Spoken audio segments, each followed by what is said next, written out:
Hi everyone, আমি Riya. Welcome to my crochet class. আচ্ছা, তোমরাও কি আমার মতো এই ক্রোশি করতে খুব ভালোবাসো? তোমরাও কি আমার মতো ভাবছো এই ক্রোশি থেকে একটা সুন্দর স্মল বিজনেস শুরু করতে? তাহলে আজকের ভিডিওটা শুধুমাত্র তোমার জন্য। আজকে আমি শেয়ার করব খুব অল্প বাজেটে তোমরা কিভাবে একটা সুন্দর স্মল বিজনেস শুরু করতে পারবে। চলো তাহলে শুরু করি আজকের ভিডিও। তো ব্যবসা শুরু করার আগেই প্রথমে কি করতে হবে, তোমার যে ক্রোশে যে স্কিলটা আছে সেটাকে খুব ভালোভাবে তৈরি করার। তার জন্য তুমি কি করতে পারো, সহজ সহজ কিছু আইটেম তোমরা কিন্তু চুজ করে নিতে পারো। এই যে সুন্দর দেখতে এই হেয়ারের এই এক্সেসরিজটা, তোমরা এটা ট্রাই করতে পারো। না হলে এই যে দেখো ডেজি একটা রাবার ব্যান্ড বানিয়েছি আমি, এটাও তোমরা ট্রাই করতে পারো। সুন্দর একটা গাজরা, এগুলো খুব ইজি এবং সহজ হয়, তোমরা কিন্তু এটাও দেখতে পারো। আর এই যে বো ক্লিপটা দেখো, এটাও কিন্তু খুব ইজি, খুব সহজভাবে এগুলো করা যায়, তোমরা কিন্তু এটাও ট্রাই করতে পারো। ওকে, না হলে এই যে দেখো সুন্দর দেখতে একটা কি চেন, তোমরা এটাও চুজ করতে পারো। ব্যাক চার্ম, এখন খুব এগুলো ট্রেন্ডিং এ চলছে, এই ব্যাক চার্মও তোমরা চুজ করতে পারো। এগুলোকে বারবার প্র্যাকটিস করো, বারবার তোমরা শেখো, যাতে তোমার কোয়ালিটি ভালো হয় এবং স্কিলটা তোমরা সুন্দরভাবে আয়ত্তে আনতে পারো। ওকে, এগুলো থেকে তুমি যখন করবে না, তখন তোমার হাতের স্কিলটা খুব ভালো হবে। সহজ জিনিস দিয়ে শুরু করতে পারো। আর এটা যখন স্কিলটা তুমি ভালোভাবে শিখে যাবে, তখন তোমার প্রোডাক্টের কোয়ালিটি, প্রোডাক্টের মান আরো ভালো হবে। একটা কথা মনে রাখবে, প্রোডাক্টের কোয়ালিটি যখন যত ভালো হবে, তত কিন্তু কাস্টমার তোমার কাছে বারবার রিটার্নে আসবে। তাই কোয়ালিটি সবসময় ভালো করার চেষ্টা করতে হবে। এবারে তোমাদের প্রশ্ন হতেই পারে যে কি কি বিক্রি করব। আমি প্রথমে বলি, শুরুতেই কিন্তু তোমাদের দিকে সমস্ত ধরনের প্রোডাক্ট বানানোর দরকার নেই। তোমরা 2 থেকে 5টা প্রোডাক্ট চুজ করে নাও এবং তার ওপরেই তোমরা কাজ করো। যেমন দেখো, এই যে ক্রোচেট কি চেন, এটা খুব সহজ হয়, এটা বানাতে পারো।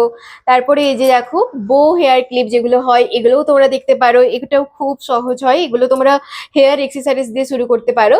এই যে একটা বো হেয়ার ক্লিপ, এটাও তোমরা দেখতে পারো। তারপরে যেমন গাজরা এই যে বানিয়েছি দেখো, এই গাজরাটাও তোমরা ট্রাই করতে পারো, এটা রাবার ব্যান্ডের উপরে গাজরা। এরকম অনেক গাজরার কোয়ালিটি আছে বা প্যাটার্ন আছে, তোমরা এগুলো সমস্তটা চেক করতে পারো, ট্রাই করতে পারো। আর আছে এই একটা গাজরা দেখো, এই সমস্ত গাজরাগুলো তোমরা প্রথমে শুরু করতে পারো। শুরুর দিকে সমস্ত প্রোডাক্ট একসাথে না করে তোমরা কয়েকটা প্রোডাক্ট চুজ করে সেই ওপরে তোমাদেরকে কাজ করতে হবে। ওকে, দেখে নাও। যখন তুমি কাজ কম প্রোডাক্ট দিয়ে শুরু করবে, তখন কিন্তু প্রোডাক্টের কোয়ালিটিও ভালো হবে এবং তুমি কাজটা খুব সুন্দরভাবে ম্যানেজও করতে পারবে। বুঝতে পারলাম। এবার আমি তোমাদের দিকে বলবো তোমরা দাম কিভাবে নির্ধারণ করবে।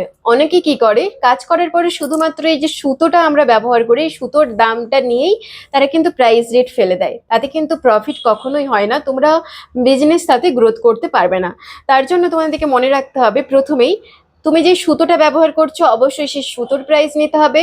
ব্যাক সাইডে তোমরা যে এক্সেসরিজের জিনিসগুলো, এই যে আইটেমগুলো যে ব্যবহার করছো, যেমন ক্লিপ, তারপরে হয়তো কোনোটাতে গার্ডার অ্যাড করছো, এই যেমন কিচেন, এই কিচেনের যে কিচেনটা যে অ্যাড করছো, এগুলো কিন্তু আলাদা আলাদা প্রাইসের হয়। তোমাদেরকে এই সমস্ত প্রাইসগুলো কি করতে হবে, অ্যাড করতে হবে। প্রথমে আমরা উলের দাম অ্যাড করব, তারপরে এই সমস্ত জিনিসগুলোর দাম অ্যাড করব, সাথে প্যাকেজিং এর দাম অ্যাড করব, তারপরে আমি অ্যাড করব যে আমি এটা বানানোর জন্য কতটা টাইম নিয়েছি, তার উপরে একটা প্রাইস রেট ফেলাবো। এই হিসাব করে আমাদেরকে কিন্তু প্রোডাক্টের দাম ফেলতে হবে, তবেই তুমি বিজনেস গ্রোথ করতে পারবে এবং সঠিক প্রাইস তোমরা দিতে পারবে। এইভাবে তোমরা যদি প্রোডাক্টের প্রাইস ফেলতে পারো, তাহলে কিন্তু অবশ্যই তোমরা ব্যবসাতে লাভজনক হতে পারবে, না হলে কিন্তু লসই হবে। এর পরের প্রশ্ন হলো তোমরা কোথায় বিক্রি করবে, তাই তো? ফার্স্ট প্রশ্ন, তোমরা কাস্টমার কোথা থেকে পাবে। আমি যদি সেদিক থেকে বলি, ফার্স্ট অপশন তোমাদের কাছে আছে ফেসবুক, ইনস্টাগ্রাম, ইউটিউব, হোয়াটসঅ্যাপ।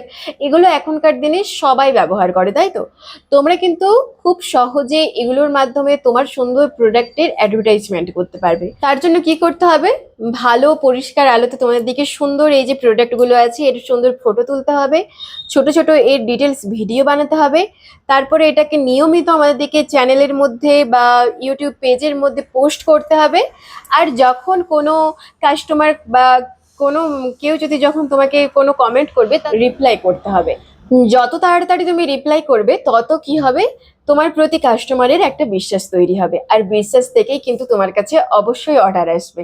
একটা কথা মনে রাখতে হবে, প্রথম দিনেই কিন্তু তোমার অর্ডার আসবে এরকম কিন্তু কখনোই নয়, কিন্তু যদি নিয়মিত কাজ করো, নতুন নতুন ডিজাইন বানাও, তাহলে নিশ্চয়ই তোমার প্রজেক্ট বিজনেস বড় হবে। ভিডিওটি যদি ভালো লাগে, তাহলে কিন্তু অবশ্যই একটা লাইক দিও, আর সাবস্ক্রাইব করতে ভুলো না। আর কমেন্ট করো তুমি কোন কোন প্রোডাক্ট দিয়ে তোমার বিজনেস শুরু করতে চাও। ওকে, আজকের এই পর্যন্ত। ধন্যবাদ সবাইকে। দেখা হবে পরের কোনো একটি ভিডিওতে। সবাই ভালো থাকো, সুস্থ থাকো। বাই।